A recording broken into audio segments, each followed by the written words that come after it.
Sesión ordinaria de la segunda sala del Tribunal Constitucional, martes 21 de julio de 2020. Alegatos de admisibilidad, rol 8838. Requerimiento de inaplicabilidad por inconstitucionalidad respecto del artículo 133 de la Ley 10.336 sobre organización y atribuciones de la Contraloría General de la República. Tiene la palabra el relator, don Lino Rifo. Muchas gracias, señora presidenta. Certifico que la presente sesión se integra de manera remota por la ministra señora Abraham, presidenta, los ministros señores García, Letelier y Fernández. Según consta en el expediente, el ministro señor Bouzo se encuentra inhabilitado en autos. Por resolución de la segunda sala de esta magistratura constitucional, de fecha 14 de julio del presente año, se llamó a las partes a alegar en autos para resolver acerca de la admisibilidad del requerimiento presentado, específicamente sobre el carácter decisivo de la norma acá cuestionada en la resolución del asunto y el fundamento plausible del libelo incoado. El requerimiento presentado por don Rodrigo Javier Delgado Mocarquet, alcalde de la Municipalidad de Estación Central, hizo relación con el cuestionamiento de la norma antes referida en razón de diversas contravenciones constitucionales.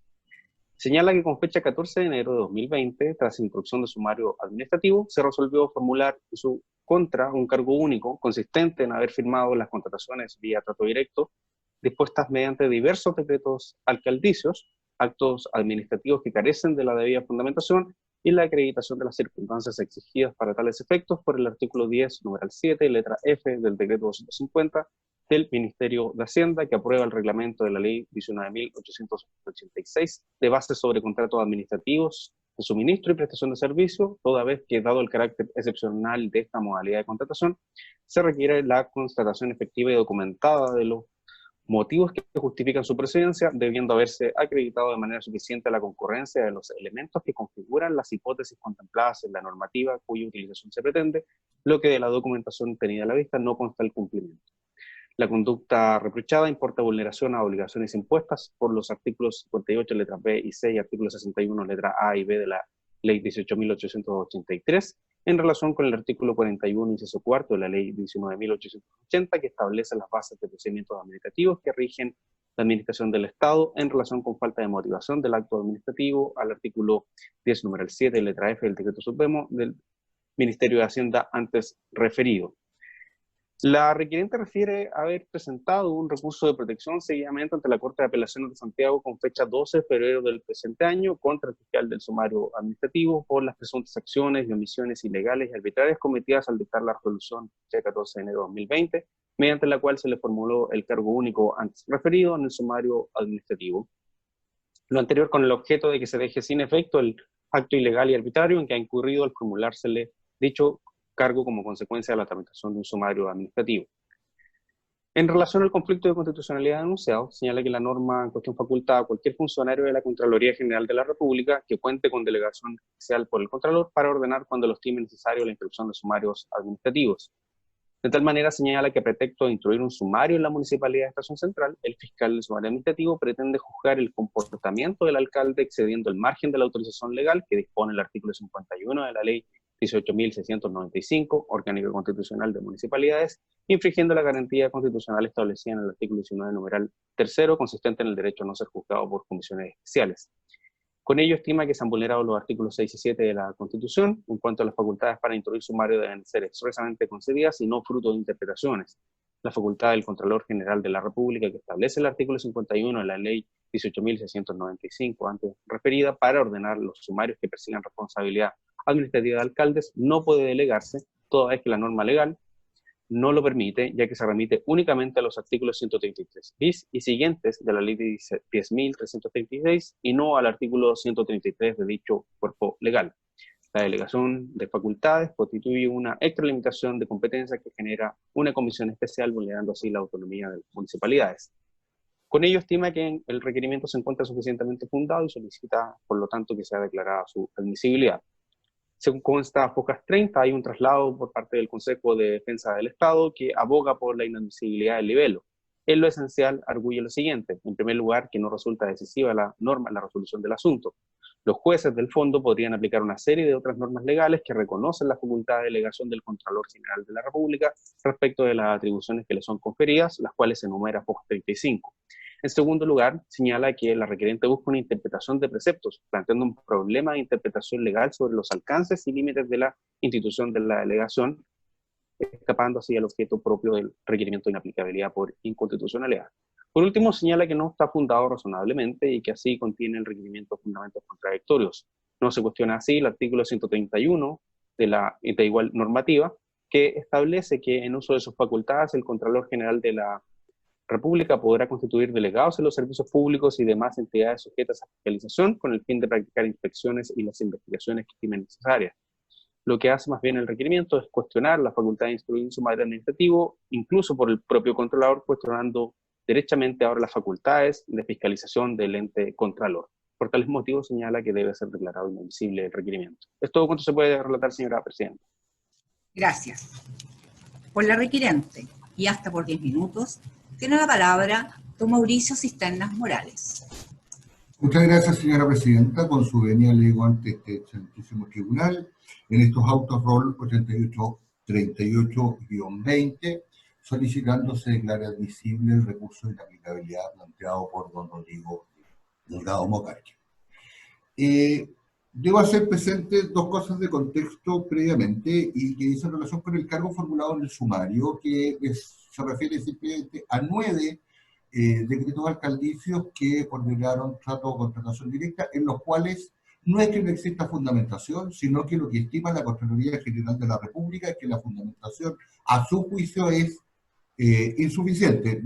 Eso contraviene a nuestro juicio, además, la provisión del artículo 21b de la ley 10.336, orgánica de la Contraloría General de la República. Pero lo que importa, en la resolución exenta número 147 de 2018, que ordena la instrucción del sumario, en primer término no ordena la instrucción del sumario respecto al alcalde, sino que ordena la instrucción del sumario respecto de en la municipalidad para investigar unas supuestas irregularidades que corresponden a estas contrataciones directas. En razón de ello, mi representado recurro de protección en autos roll 13.916 del año 2020, fundado en diversas vulneraciones a sus garantías constitucionales, particularmente la del artículo 19, número 3, el derecho a no ser juzgado por comisiones especiales. Al efecto, la Ley 17.997, orgánica de este Tribunal Constitucional, establece claramente cuáles son las causales para declarar inadmisible un recurso de inaplicabilidad. Esas causales están establecidas en el artículo 84 de dicho cuerpo legal y básicamente dice, en lo primero, que el requerimiento no haya sido formulado por persona u órgano habilitado. En este caso, quien ha recurrido de protección es la misma persona que ha recurrido de inaplicabilidad. Dice que, en segundo lugar, cuando la cuestión que se promueva respecto a un precepto legal que haya sido declarado conforme a la Constitución por el tribunal ejerciendo el control preventivo o conociendo un requerimiento y se invoque el mismo vicio, cosa que no acontece en la especie. En tercer lugar, cuando en la gestión pendiente, en tramitación, cuando no exista gestión pendiente o se haya puesto el término de ella por sentencia ejecutoria, no es del caso, en esta recurso de protección aún no se producen los alegatos de la causa. Cuando se promueva respecto de un precepto que no tiene rango legal, tampoco es el caso, estamos hablando del artículo 133 de la ley 10.336, orgánica de la Contraloría, que duda cabe que tiene rango legal.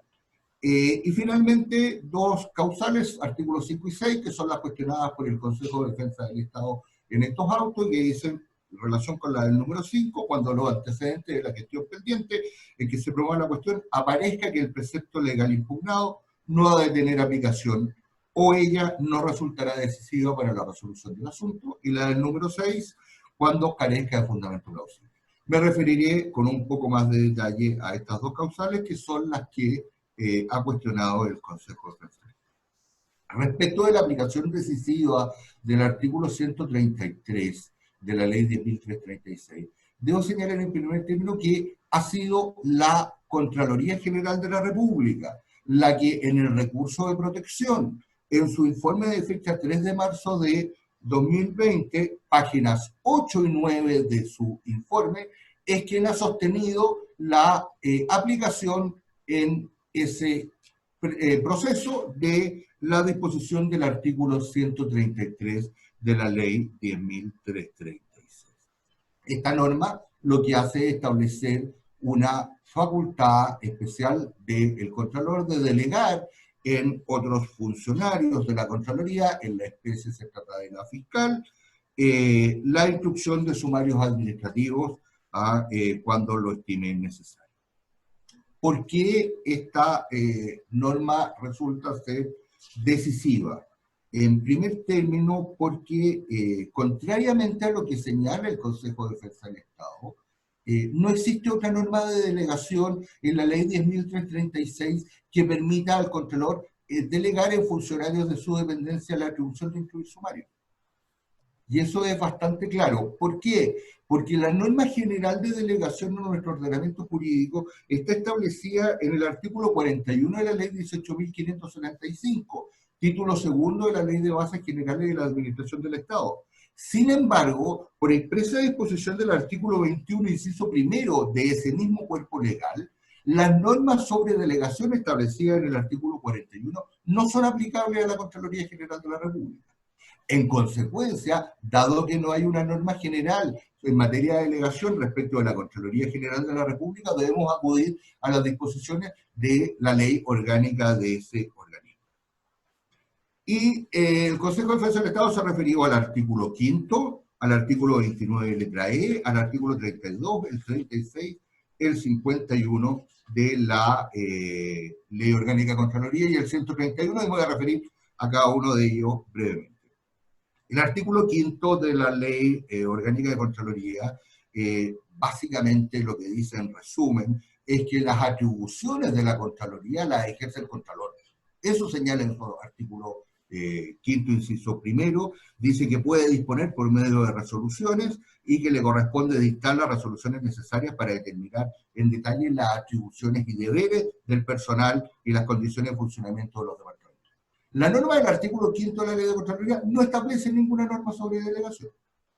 La norma del artículo 29 letra E, que también cita la Contraloría, señala que a los funcionarios de la Contraloría le corresponde, letra E, cumplir con las demás obligaciones que imponga el Contralor. Tampoco establece una norma que faculte al Contralor para delegar sus atribuciones. La disposición del artículo 32 de la Ley de Contraloría dice que los jefes, subjefes de departamento y jefes de subdepartamento podrán firmar por orden del Contralor. Y ahí se establece una delegación de firma. No obstante, la resolución 147 de la Contraloría que ordena la instrucción del sumario no está emitida en razón de una delegación de firma, sino en razón de una delegación de facultades. La fiscal, cuando ordena la instrucción del sumario, no firma por orden del Contralor, sino que firma ella misma. Nunca invoca el haber firmado por orden del Contralor. El artículo 36 de la Ley 10.336 se refiere a las facultades del fiscal. Y las facultades del fiscal, me permito leer, el fiscal tendrá atribuciones para entablar los recursos que convengan al interés fiscal o de las instituciones públicas correspondientes, sin perjuicio de cumplir las demás comisiones y trabajos especiales que le encomienda el Contralor. El fiscal aludido contará con los servicios de un abogado de su dependencia, tomando del personal actual de número de la Contraloría y sin derecho a mayor remuneración de la que en tal carácter le corresponda. Tampoco establece una norma de delegación de facultades. El artículo 51 de la Ley 10.336 dice que al Contralor le corresponderá distribuir al personal dentro de los distintos departamentos u oficinas de la Contraloría y designar a los funcionarios que deben desempeñarse como jefe de departamento, subdepartamento, secretario general o abogado. Tampoco establece dicha norma una norma sobre delegación. Y finalmente se refiere al artículo 131 de la Ley 10.336 del Consejo de Defensa del Estado, señalando que en uso de sus facultades el Contralor General podrá constituir delegado de los servicios públicos y demás entidades sujetas a su fiscalización, con el fin de practicar las inspecciones e investigaciones que estime necesarias. Al respecto, debo señalar que el artículo 51 de la Ley Orgánica Constitucional de Municipalidades es bastante claro. Este artículo fue introducido por la Ley 20.742 y en dicha disposición se regula en particular la instrucción de sumarios respecto de las municipalidades. Y en dicha norma lo que se establece es que las municipalidades quedarán sujetas a la fiscalización de la Contraloría General de la República y que para efectos de la instrucción de sumarios, estos deberán regirse por el artículo 133 bis y siguiente. Quiero dejar constancia que el título octavo de la ley 10.336 orgánica de la Contraloría General de la República, que versa o trata sobre investigaciones y sumarios, se extiende desde el artículo 131 al artículo 139. El legislador optó por hacer aplicable a las municipalidades en los procesos del legislador orgánico constitucional, optó por hacer aplicable a las municipalidades solo los artículos 133 bis y siguientes, por tanto tampoco es aplicable el artículo 131, ni el 132, ni el 133. ¿No? En la especie lo que ha solicitado esta parte es la inaplicabilidad del artículo 133. Y al efecto, el criterio que esta parte está sosteniendo no es un criterio inventado. Es un criterio que ha sostenido la propia Contraloría General de la República en el ámbito municipal en el dictamen 31.777 de 23 de mayo de 2015 que se refiere a la delegación en el ámbito municipal y que es absolutamente extrapolable al caso de auto. Y que dice que al no ser aplicables las normas generales sobre delegación de la Ley de Bases Generales de la Administración del Estado, hay que ir a la ley orgánica respectiva y en ese caso ver cuáles son las normas de delegación. En la norma de delegación, en este caso, la del artículo 130. De ahí que esta disposición resulte fundamental en la decisión del asunto. Al efecto, debo señalar que lo que ha dicho la jurisprudencia de este excelentísimo tribunal es que de lo que se trata es de efectuar un análisis para determinar si de los antecedentes ha llegado al requerimiento puede concluirse que el juez necesariamente ha de tener en cuenta la aplicación de la norma legal que se impugna para decidir la gestión. Y qué duda cabe que en este caso en que el recurso de protección, que es la gestión judicial pendiente, lo que se está cuestionando precisamente es la falta de atribuciones del fiscal de la fiscal de la Contraloría General de la República para ordenar la instrucción de sumarios, y que la contraria ha invocado precisamente dicha disposición legal para fundamentar la instrucción del sumario, que duda cabe que es esa la norma que va a tener una decisión fundamental en la gestión pendiente de que se trata. Tanto es así que de no poder aplicarse la disposición del artículo 133, lo que va a ocurrir es que necesariamente la fiscal va a carecer de facultades para haber ordenado la instrucción de sumario. Y respecto de la segunda alegación del Consejo de Defensa del Estado, esto es que el requerimiento de inaplicabilidad carecería de fundamentos plausibles. En primer término quiero referirme a la norma constitucional, porque la norma constitucional dice que lo que se requiere, en el artículo 93 de nuestra Carta Fundamental, es que la impugnación esté fundada razonablemente. Razonablemente. Esa es la expresión que emplea el constituyente.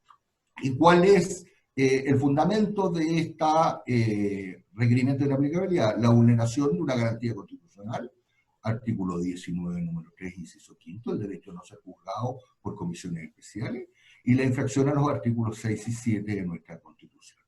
Al efecto, adicionalmente debo señalar que el artículo 125 de la Carta Fundamental señala y delega en la Ley Orgánica Constitucional de Municipalidad, no en la Ley Orgánica Constitucional de la Contraloría, las normas relativas a sanciones de los alcaldes, de los concejales y también de los consejeros regionales. En consecuencia, esa remisión que hace la disposición del artículo 125 también es relevante para efectos de la constitucionalidad, porque la disposición del artículo 133, que es la cuestionada en estos autos, no se encuentra en la Ley Orgánica Constitucional de Municipalidades, sino que además se encuentra en la Ley Orgánica de la Contraloría General de la República.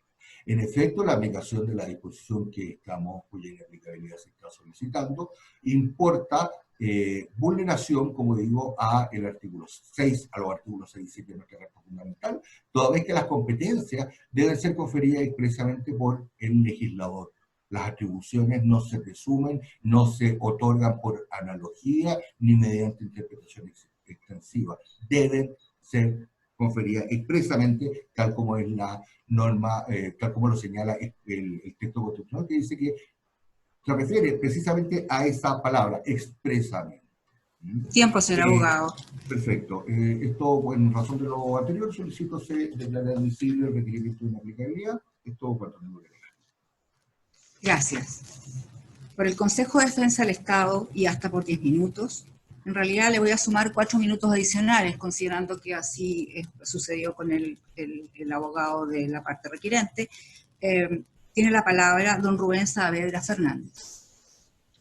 Muchas gracias, señora presidenta, y con su autorización por la requerida, solicito que tras este alegato se declare la inadmisibilidad del presente requerimiento por cuanto en concepto de la defensa fiscal no se cumplen los requisitos que establece el artículo 93 de la Carta Fundamental y particularmente el artículo 84, número 5 y 6 de la Ley Orgánica del Excelentísimo Tribunal Constitucional. Quisiera centrarme básicamente en dos alegaciones fuertes del informe de la defensa fiscal que me parece que son suficientes para zanjar la inadmisibilidad. El primero, y voy a ir directamente al argumento, es que nos parece que no solamente del tenor literal del requerimiento, sino además del contexto en el cual se han planteado los argumentos, resulta evidente que el requerente plantea un problema de interpretación legal, solicitando en definitiva que UCIA resuelva una cuestión de legalidad, lo que ha señalado reiteradamente este excelentísimo tribunal. No es una materia que deba ser objeto de conocimiento por vía de inaplicabilidad. Efectivamente, digo, no solamente porque literalmente el requerimiento permanentemente está discurriendo sobre la necesidad de interpretar extensiva o restrictivamente el artículo 133 y 133 bis, puesto que, si me permite, señora presidenta, leer lo puntual, hay muchas frases en las cuales el propio requiriente reconoce, ¿cierto?, que, por ejemplo, en la página 10, así las cosas, no es menester efectuar una interpretación extensiva como lo hace el artículo 133 de la ley 10.336. Luego se habla de interpretación expansiva del artículo. Luego en otra página, sobre texto de una interpretación extensiva. Es decir, resulta evidente que la propia requiriente reconoce que aquí hay un tema de interpretación sobre el alcance del artículo 133 y artículo 133 bis de la Ley Orgánica del Tribunal Constitucional. Y precisamente el quid del asunto está en lo siguiente, en que efectivamente el artículo 51 de la Ley Orgánica de la Municipalidad establece o hace una referencia explícita al artículo 133 bis de la Ley Orgánica. Pero del hecho de que se efectúe una mención expresa al artículo 133 bis, no se deduce que no se aplique el artículo 133 de la Ley Orgánica de la Contraloría General de la República. Y esto es muy relevante, puesto que efectivamente, ¿qué es lo que hace? En esencia el artículo 133 bis, lo que señala en definitiva que es, tratándose de municipalidades y estableciéndose la responsabilidad administrativa, ¿cierto?, de funcionarios, lo que hace la Contraloría es hacer una propuesta de sanción, pero exige la norma, dice que la responsabilidad administrativa se haga efectiva por la autoridad competente respecto de sus funcionarios. En este caso, lo que hace la Contraloría, ¿cierto?, es entregar una propuesta de sanción para que en definitiva la imponga el alcalde respecto de sus funcionarios. Pero aquí hay que interpretar sistemáticamente esta misma norma con la que dice el propio artículo 51 que ha sido omitido por la requerente, particularmente el inciso tercero del artículo 51 de la Ley Orgánica de Municipalidades, que precisamente regula la siguiente situación, y dice, ¿y qué pasa cuando el infractor, cuando se establece responsabilidad administrativa, no respecto de funcionarios municipales, en los cuales, ya sabemos, ya el artículo 133 dice, la Contraloría hace la propuesta de sanción y la tiene que imponer en definitiva la autoridad respectiva, en este caso el alcalde. Pero insisto, ¿qué dice el artículo 51? ¿Qué pasa cuando el infractor es el alcalde? Lo que dice la norma es que en este caso el contralor debe poner los antecedentes, comillas, en conocimiento del Consejo Municipal, para que sea en definitiva el Consejo Municipal quien, aplicando el artículo 60 letra C de la propia Ley Orgánica de Municipalidades, ¿cierto?, analice la eventual remoción del alcalde por falta de probidad. En definitiva, resulta evidente con una lectura objetiva y no sesgada de que no es posible sostener que no se deba aplicar el artículo 133 que faculta al Contralor para delegar, ¿cierto?, en el fiscal la instrucción de un sumario, puesto que en definitiva acá lo que hay es una investigación con una propuesta de sanción que debe ser en definitiva, en el caso de los alcaldes, analizada y impuesta eventualmente por el Consejo Municipal. Desde este punto de vista no hay ninguna extralimitación de funciones por parte del Contralor, no hay una invasión de competencias como se pretende, y lo que es más capital para este requerimiento, insisto, es que aquí hay un tema de interpretación que no es llamado, como lo ha señalado este propio excelentísimo tribunal, este tribunal es llamado a zanjar problemas de interpretación de todo. Ahora bien, en segundo término, hay otro aspecto, y yo creo que este es un tema medular, y vámonos al fondo, porque el tema es acá el siguiente. Nosotros hemos planteado también que este requerimiento carece de un fundamento plausible, puesto que no se entiende muy bien cómo se afectaría, y aquí voy a irme derechamente al tema de la autonomía municipal, porque ha sido el gran tema que ha planteado el requerimiento. Se ha señalado que eventualmente que el Contralor pueda delegar, ¿cierto?, en la fiscal la instrucción de un sumario administrativo para que en definitiva, si hay responsabilidad o indicio de responsabilidad, insisto, esto es capital, no sea el Contralor el que imponga la sanción, le va a entregar los antecedentes al Consejo Municipal para que el Consejo analice si efectivamente hay responsabilidad y el merecedor de la sanción. ¿Qué es lo que pasa? Es que la verdad que el requerimiento ni siquiera nos explica cuál es el contenido de la autonomía municipal. No nos ha señalado qué se entiende por autonomía municipal. No nos ha señalado cuál es el contenido y alcance. Y a este respecto yo quisiera recordar que ya tempranamente el gran profesor Mario Bernasquina señaló, ¿cierto?, en su derecho municipal, que esencialmente se dice que un órgano es autónomo cuando es competente para crear sus propias normas y que no pueden ser suspendidas o modificadas por otra autoridad superior. En el mismo sentido, el gran profesor recientemente fallecido también, don José Fernández Richard, señaló cuál es el contenido de la autonomía municipal y por qué entendemos nosotros precisamente que no está siendo afectada por las facultades de control y de fiscalización de la Contraloría. La autonomía municipal no es otra cosa, dice don José Fernández Richard, si me permite leer en lo pertinente la cita, señora presidenta, dice que la autonomía municipal es la facultad que posee el municipio para darse la estructura interna que estime adecuada y para ejercer las funciones que le son propias. Esa es la autonomía municipal. La autonomía municipal no significa que el contralor o su delegado no pueda instruir los sumarios administrativos para perseguir la responsabilidad administrativa. Porque a este respecto hay que recordar que el Tribunal Constitucional Español, en una sentencia ROL 4 de febrero del año 1981, a propósito de la autonomía, ya señaló categóricamente que la autonomía no es soberanía.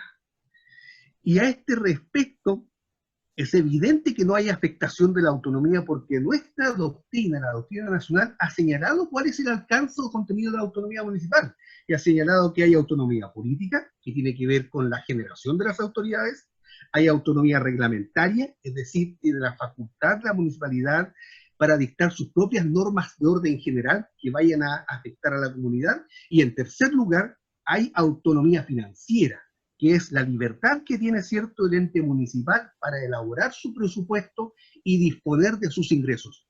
Esa es la autonomía municipal, no es otra cosa, no significa sustraerse la facultad de fiscalización de la Contraloría General de la República. Por lo tanto, es evidente que este requerimiento no tiene un fundamento plausible, porque es evidente que no hay una afectación a este principio de autonomía municipal que reconoce, por cierto, el artículo 118 de la Carta Fundamental. Dicho esto, en definitiva, nos parece que no se dan los requisitos necesarios para entrar al fondo de esta inaplicabilidad y debería declararse la inadmisibilidad por incumplimiento de los requisitos que establece la Carta Fundamental y las normas de la ley orgánica de este Supremo Tribunal. Por lo tanto, solicitamos en definitiva el rechazo, más bien se declare la inadmisibilidad del presente requerimiento. Gracias. Señores ministros, ¿tienen preguntas a los señores abogados?